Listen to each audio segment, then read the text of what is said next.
going on, guys? Ronnie Tejeda here. This video is about 3 must-dos when selling your house. Number 1, pricing it correctly. Now, in today's market, where there's very low inventory, most sellers believe that if you price it at any price in this market, a buyer will purchase it no problem. Now, there is some truth in that. However, just remember that the buyer is most likely, out of 9 to 10 chances, most buyers are coming with a mortgage. So the mortgage company still has to bring an appraiser to make sure that the offer they're submitting is actually the true determined value of what the market dictates. So you can set a price that we like, and we can submit an offer to the price that you're asking, and everything could be all fine. However, we'd still have a third party that says the final word on what the property is truly determined in regards to what the market is stating. So make sure that whatever offer you receive, make sure you are aware that most likely you may have to renegotiate once the appraiser comes, because obviously there is a lot of houses that are selling above asking price in today's low inventory market. But just know that doesn't mean that it's always going to be closed at that specific number. So make sure you consult with a professional to make sure you're pricing your property right, getting the most amount of money, and at the same time selling it at true market value, so you don't have any complications throughout the transaction. That's number 1.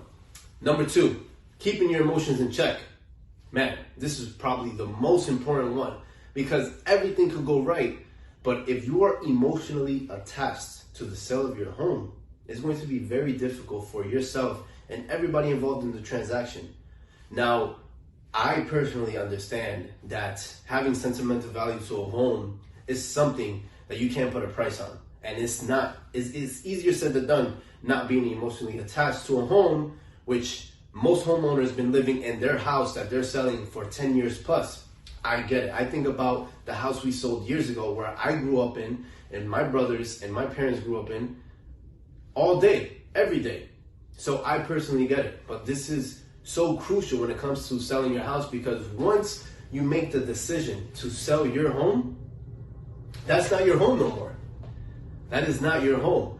What you have to do is make sure you're working with the right professional that's going to help you keep your emotions in check, because there's going to be an emotional roller coaster for a fact.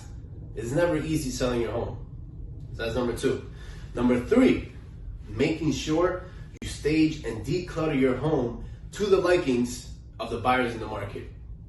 Now, me personally, I have my personal touch of decorating my home a certain way. My mother has a certain way of decorating her home a certain way, and there's many sellers that I've worked with that has a similar situation. I personally get it. Now, once again, once you're selling your house, you're going to have to market the property into the likings of the buyer to receive the right demand that would eventually take you to that situation to receive possible multiple offers and selling it at the most amount of at the best price. Now, if you have custom furniture, specific colors that's only to your liking and very unique, and other things that are only unique to your liking, then it's going to be difficult when a family or a buyer steps into your house, and it's going to be difficult for them to try to visualize and imagine them creating memories with their family in your home, them visualizing raising their family in your home, them visualizing cooking and cleaning and decorating the house to their liking when your personal touch is in your house. The best thing you could do is obviously, number 1, consult with a professional. And just a short tip that you guys can take home with you is keep it as neutral as possible. You can make the house look beautiful and extremely attractive, but always remember, you're trying to attract the general buyer that's out there. So you're going to have to keep it as neutral as possible, very attractive, clean, decluttered, and not personalized. So if you have family pictures and other sorts of things in the house that's personal to you, it's just going to make everything difficult for you to receive that maximum offer that you're seeking. So there you go, guys. Those are the 3 must-dos when selling your house. Number 1, price it right. Number 2, making sure that I'm about to forget, but I'm gonna keep talking because it's about to come back in my mind right now. Number one is pricing your home. Number two, number two is keeping your emotions in check. And number three, staging and decluttering your house. So there you go. If you guys have any questions, please, my information is down below. Contact me at any time. I would love to service your best needs while you are relocating from selling your house to moving on to the next chapter in your life. All right? Ronnie Tejeda, out.